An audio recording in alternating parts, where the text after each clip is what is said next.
Hello learners, आप सभी को प्यार भरा नमस्कार। एक बार फिर से आपका बहुत बहुत स्वागत करता हूं ज्ञानस्थली क्लासेस के यूट्यूब चैनल पर। देखिए, इस चैनल पर हम UGC net set assistant professor से रिलेटेड वीडियोस बनाते हैं और बहुत सारे वीडियोस फ्री में अवेलेबल हैं। मैं डेली वीडियोस बनाता था, आपको डेली प्रैक्टिस कराता था और बाद में हम फिर वो वाला भी सीरीज स्टार्ट करेंगे। लेकिन अभी के लिए आपके लिए बहुत इंपॉर्टेंट सीरीज लेके आ गया हूँ। यूट्यूब पर ही 10 मिनट के अंदर में हम इम्पॉर्टेंट टॉपिक्स को जो आपके एग्जामिनेशन में पूछे जाते हैं कवर करेंगे। और इन वीडियोस के जरिए मेरा एक ही एम है कि आप लोग जो हैं, जो लोग बैच में एनरोल नहीं हो पाते हैं, उनको कम से कम ये जो इम्पोर्टेंट पॉइंट्स हैं, जो इम्पोर्टेंट टॉपिक्स है, वो अच्छे से समझ में आ जाए। क्योंकि जो लोग बैच में एनरोल्ड हैं वो बिल्कुल ही सिस्टमेटिक तरीके से पढ़ाई कर रहे हैं। और देखिए, हम एग्ज़ाम नहीं निकाल पाते और 10 तरीके की बात सोचते हैं कि क्यों नहीं निकल पा रहा है। देखिए, आप एग्जामिनेशन से पहले स्टार्ट नहीं करते हैं, यानी कि अभी अगर आप स्टार्ट करेंगे तभी जाके एग्जामिनेशन में एक्सेल कर पाएंगे। लेकिन हम क्या करते हैं, ये हमारी टेंडेंसी है, ह्यूमन टेंडेंसी है कि जस्ट पास में जब एग्जामिनेशन आएगा मेरे पास बहुत सारे मैसेजेस आने लगते हैं, सर अब क्या करें, आप कुछ टिप्स बता दीजिए, लास्ट मिनट टिप बता दीजिए। लास्ट मिनट टिप एक ही है कि आपको स्टार्ट करना होगा पहले। जितना पहले आप स्टार्ट करोगे उतना कॉम्पिटिशन से आप आगे निकलोगे। हर एक वीडियो जो इस सीरीज में आने वाला है उसमें हम एक कॉन्सेप्ट पकड़ेंगे और उसको बिल्कुल अच्छे तरीके से कवर करेंगे। आज का जो हमारा टॉपिक है वो है एंशिएंट यूनिवर्सिटीज़, है ना। ज़्यादा से ज़्यादा इस वीडियो को शेयर करिए, ज़्यादा से ज़्यादा इस वीडियो को फैलाइए ताकि आप लोग जो है ना, इस जो हमारी मुहिम है इसको जिन लोगों को ज़रूरत है इन वीडियोज़ की उन तक पहुँचा सकें। हमारा जो बैच है वो भी लॉन्च हो चुका है। पेपर 1 के लिए बैच है जो कि आपको यहाँ पर 999 में मिल रहा है। और पेपर 2 अगर आपका शिक्षा शास्त्र है, एजुकेशन है, तो ये बैच जो है ना, ये आपको 2499 में, और इसमें अभी के लिए पेपर 1 बिल्कुल फ्री ऑफ कॉस्ट हो रहा है। बाद में 500 रुपीज़ इसमें बढ़ने वाला है और 3000 रुपये में ये फिर होने वाला है। लेकिन अभी के लिए 2499 इसको रखा गया। अगर आप इंटरेस्टेड हैं तो आप इस बैच में एनरोल हो सकते हैं। तो जो हमारे पुराने यूनिवर्सिटीज़ हैं, जो हमारे ऐतिहासिक जो एंशिएंट यूनिवर्सिटीज़ हैं, है ना, उनके बारे में हम पढ़ेंगे और इससे रिलेटेड क्वेश्चंस पूछे भी जाते हैं बार-बार। एंशिएंट इंडियन यूनिवर्सिटीज़ जो है, एक रिच हेरिटेज है हमारा उच्च शिक्षा का, एक समृद्ध विरासत है। और हमारे यहाँ बहुत सारे यूनिवर्सिटीज़ हुए, तक्षशिला, नालंदा, विक्रमशिला जैसे यूनिवर्सिटीज़। और इसके अलावा उज्जैन, जिसमें एस्ट्रोनॉमी के ऊपर बहुत ज़्यादा ध्यान दिया जाता था, है ना। और इसके अलावा वल्लभी का नाम आपने सुना होगा। बहुत सारे यूनिवर्सिटीज़ थे। इंडिया जो है वो सेंटर था, केंद्र था, अगर हम लर्निंग के बारे में बात करें तो। और बहुत सारे विदेशी ट्रैवलर्स जो है वो यहाँ पर आए, बहुत सारे स्कॉलर्स आए विदेशी, और यहाँ पर आके उन्होंने जो है इंडिया के इस रिच हेरिटेज, रिच कल्चर को समझा और अपने बुक्स जो उन्होंने लिखे उसमें मेंशन भी किया, है ना। तो वेन सांग, है ना, वेन सांग, ये चाइनीज़ ट्रैवलर थे, ये इंडिया आए। और ट्रैवलर से रिलेटेड भी वीडियो मैं लेके आऊँगा। और इब्न बतूता का आपने नाम सुना होगा, तो उन्होंने भी अपने बुक्स में मेंशन किया इंडिया के बारे में, है ना। तो बहुत सारे ऐसे चाइनीज़ और जो अरबिक जो आपके ट्रैवलर्स आए, स्कॉलर्स आए, और उन्होंने इंडिया का बखान किया, इंडिया में पढ़ाई किया, इंडिया को समझा, है ना। ये यूनिवर्सिटीज़ जो है ना, ये सिर्फ़ और सिर्फ़ लर्निंग के लिए एक जगह नहीं था, बल्कि कल्चरल एक्सचेंज का एक हब भी था। सांस्कृतिक आदान-प्रदान होता था, क्योंकि बाहर से जो स्कॉलर्स आते थे वो अपनी संस्कृति बताते थे और यहाँ की संस्कृति वहाँ पर ले जाके प्रचार करते थे। तभी तो आज आप देखते हैं कि जो बौद्ध धर्म है, बुद्धिज़्म है, वो चाइना में, जापान में, ऐसे देशों में कहाँ कैसे पहुँचा है? इन्हीं ट्रैवलर्स के थ्रू, है ना? तो दुनिया भर के विद्वानों को आकर्षित करने वाले हमारे एंशिएंट इंडियन यूनिवर्सिटीज़ जो है, आज हम भले ही ग्लोबल रैंक में हमारी यूनिवर्सिटीज़ इतने अच्छे रैंक नहीं लाते, लेकिन उस समय पे हम वर्ल्ड लीडर हुआ करते थे। नालंदा यूनिवर्सिटी के बारे में सबसे पहले समझते हैं। नालंदा विश्वविद्यालय जो है ना, अभी प्रेज़ेंट डे बिहार में ये स्थित हुआ करता था। नालंदा यूनिवर्सिटी का जो खंडहर है अभी जो मिला है, उसमें पता चला है कि ये एक रेजिडेंशियल यूनिवर्सिटी था, आवासीय विश्वविद्यालय था, जिसमें 10,000 से अधिक छात्र और 2,000 शिक्षक थे। अब आप इमेजिन करिए, वो एक जगह जहाँ पर 10,000 छात्र और 2,000 शिक्षक साथ में रहते हों। ये अनुपात देखिए शिक्षक और जो शिक्षार्थी हैं इनका, कि हर 5 शिक्षार्थी पर 1 शिक्षक, यानी कि इतना ज़्यादा पर्सनल अटेंशन मिलता था। वो उस लेवल का लर्निंग समझिए। इसको इसके बहुत ही एक बड़े पुस्तकालय, लाइब्रेरी के लिए जाना जाता है, जिसका नाम था धर्मगंज। इससे रिलेटेड क्वेश्चन आता है। और यहाँ पर जो है ना, मिलियंस ऑफ मैन्युस्क्रिप्ट्स थे, है ना। लाखों पांडुलिपियाँ रखी गई थी यहाँ पर। और ये पांडुलिपियों का टॉपिक क्या था? Buddhism, philosophy, mathematics, medicine, logic, यानी बौद्ध दर्शन, गणित, चिकित्सा और तर्क जैसे विषयों पर ये पांडुलिपियाँ लिखी गई थी।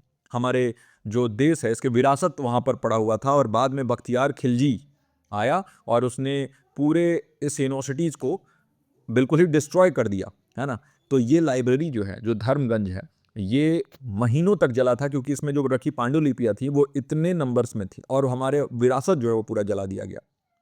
इंटरनेशनल स्कॉलर्स जैसे वेन सांग और यी जिंग, इन्होंने जो है ना एकेडमिक इन्वायरमेंट जो वहाँ पर था, वहाँ पर जो शैक्षिक वातावरण था, उनकी प्रशंसा भी दर्ज की है, जो भी उन्होंने नोट लिखा है, जो भी किताबें लिखी हैं, है ना। इसके बाद विक्रमशिला यूनिवर्सिटी को देखते हैं। तो विक्रमशिला जो है ना, ये पाल राजवंश द्वारा स्थापित विक्रमशिला यूनिवर्सिटी है, ये स्थापित किया गया था।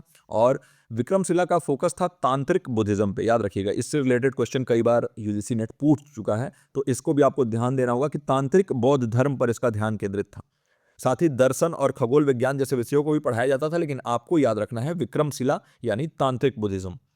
ये विश्वविद्यालय जो है ना, एक स्ट्रक्चर्ड एंट्री सिस्टम हुआ करता था। यहाँ पर एक संरचित प्रवेश प्रणाली था, जिसमें जो है ना प्रत्येक द्वार पर विद्वान छात्रों का मूल्यांकन करते थे। जो जो वहाँ पर द्वार पर जो खड़े होते थे, वहाँ पर जो गार्ड्स होते थे ना, वो टेस्ट लेते थे, है ना। तो इसीलिए आज जो आप देखते हो ना, एंट्रेंस टेस्ट बोला जाता है। तो एंट्रेंस टेस्ट उस समय पे जो है लिटरली एंट्रेंस टेस्ट था, यानी आप यूनिवर्सिटी के भीतर जाने के लिए आपको द्वारपालों का जो टेस्ट है उसको पास करना होता था, और वो बहुत टफ होता था उस समय पे। बौद्धिक बहस और कठोर शिक्षा पर इसके जोर ने नालंदा के प्रतिद्वंदी के रूप में इसकी प्रतिष्ठा में योगदान किया। इंटेलेक्चुअल डिबेट्स पर इसका बहुत ज़्यादा फोकस था, रिगरस लर्निंग पर इसका फोकस था, है ना। और इससे जो है ना एक रेपुटेशन इसका बन गया नालंदा के राइवल के रूप में, प्रतिद्वंदी के रूप में। नालंदा में चूंकि हर जगह एक लिमिटेड अमाउंट ऑफ सीट होता है ना, आज भी आप देखते हैं आईआईटी वगैरह में जाने के लिए बहुत ज़्यादा भीड़ है, तो उसी को जो है ना एक तरीके से उसके एक और ऑप्शन के रूप में विक्रमशिला यूनिवर्सिटी को लाया गया था, लेकिन तांत्रिक बुद्धिज्म पे इसका फोकस था। अब हम पढ़ेंगे तक्षशिला। अच्छा, विक्रमशिला भी बिहार में ही स्थित था, ये भी आपको मैं बता दूं। तो ये भी बिहार में स्थित था। और इसके बाद अगर हम देखें तक्षशिला यूनिवर्सिटी, तो अभी जो प्रेजेंट डे रावलपिंडी नाम का एक शहर है पाकिस्तान में, तो वो पहले तो ये पूरा भारत ही हुआ करता था, पाकिस्तान, बांग्लादेश, नेपाल ये सब बटा नहीं था। तो रावलपिंडी जो प्रेजेंट डे में है ना, तक्षशिला वहीं पर स्थित था। और ये कंसीडर किया जाता है first university in the world, पूरे विश्व का पहला विश्वविद्यालय इसको कंसीडर किया जाता है ना। इसमें चिकित्सा, कानून, खगोल विज्ञान यानी मेडिसिन, लॉ, एस्ट्रोनॉमी, इसके साथ साथ दर्शन यानी फिलॉसफी और वॉरफेयर सिखाया जाता था। युद्ध, कैसे युद्ध कौशल का विकास किया जाता था यहाँ पर, क्योंकि उस समय पे इसकी जरूरत थी। तो ऐसे कई सारे विषयों की शिक्षा दी जाती थी यहाँ पर। और बहुत सारे बड़े बड़े स्कॉलर्स, चाणक्य का नाम आपने सुना होगा, कौटिल्य के भी नाम से जाना जाता है ना। और अर्थशास्त्र के ऑथर भी हैं, ये भी पूछा गया है बार बार यूजीसी नेट में, अर्थशास्त्र के ऑथर कौन है। अर्थशास्त्र मतलब एज ए सब्जेक्ट नहीं, एक किताब है अर्थशास्त्र, उसके जो ऑथर हैं, लेखक हैं, वो है चाणक्य। और वो जो है ना वहाँ पर पढ़ाई किया है उन्होंने। इसके अलावा जो है इनका कंट्रीब्यूशन नालंदा यूनिवर्सिटी में भी रहा है। और ये इसके लेगेसी को, इसके विरासत को जो है ना, बहुत बड़ा योगदान इसका था। सोचिए कितने बड़े बड़े स्कॉलर्स जो है वो इन यूनिवर्सिटीज़ में रहते थे, तो उस समय सोचिए कि क्या माहौल होता होगा। ये विश्वविद्यालय ने शिक्षक केंद्रित शिक्षण मॉडल पर जोर दिया था। उस समय पे सोचिए कि टीचर सेंट्रिक लर्निंग मॉडल था, क्योंकि उस समय पे आपको मालूम है एंशिएंट सिस्टम हुआ करता था, तो वहाँ पर गुरु का जो ओहदा था ना, वो बहुत ज़्यादा सबसे ऊपर सर्वोपरि माना जाता था। और इंडिविजुअल टीचर्स जो है ना, ये मेंटोर करते थे स्टूडेंट्स को अलग अलग फील्ड्स में, है ना। और ख़ास तौर से तक्षशिला को मेडिसिन के लिए जाना जाता है ना। मेडिसिन और लॉ के लिए जो है ना इसको जाना जाता है तक्षशिला को।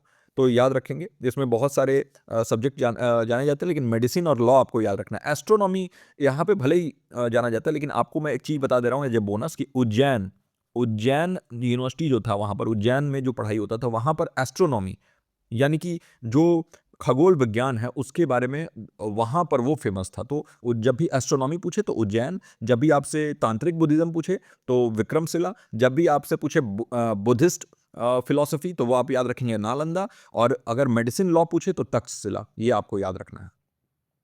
अच्छा, बहुत सारे और भी यूनिवर्सिटीज हुए, है ना। लेकिन उन सभी को हम कवर नहीं कर सकते हैं क्योंकि टाइम बाउंडेशन है। लेकिन रीसेंट डेवलपमेंट देख लेते हैं। तो 19 जून 2024 को प्राइम मिनिस्टर नरेंद्र मोदी ने इनॉग्रेट किया क्या, नया नालंदा यूनिवर्सिटी कैंपस राजगीर में। तो हमारे जो पुराने नालंदा विश्वविद्यालय था उसी के विरासत को आगे ले जाने के लिए उसी के डिज़ाइन में डेवलप किया गया एक यूनिवर्सिटी जो कि बुद्धिज़्म पे ही फोकस्ड है। तो उसको, क्योंकि वो बहुत पहले से ही तैयार था, कोर्सेज भी चल रहे थे, लेकिन फॉर्मली उसको जो है ना वो नरेंद्र मोदी जो हमारे प्राइम मिनिस्टर हैं उन्होंने अभी इनॉग्रेट किया है, उसका जो है अभी जो है उद्घाटन किया है। ये नया परिसर जो है ना, ये स्थिरता सिद्धांतों को दर्शाता है, सस्टेनेबिलिटी प्रिंसिपल को दर्शा रहा है। इसमें net zero emission, net zero energy के बारे में बात किया है, क्योंकि वहाँ पर पूरा सोलर बेस्ड जो है ये सारी चीज़ें वहाँ पर हैं, तो अलग से जो कार्बन एमिशन है वो वहाँ पे नहीं होगा।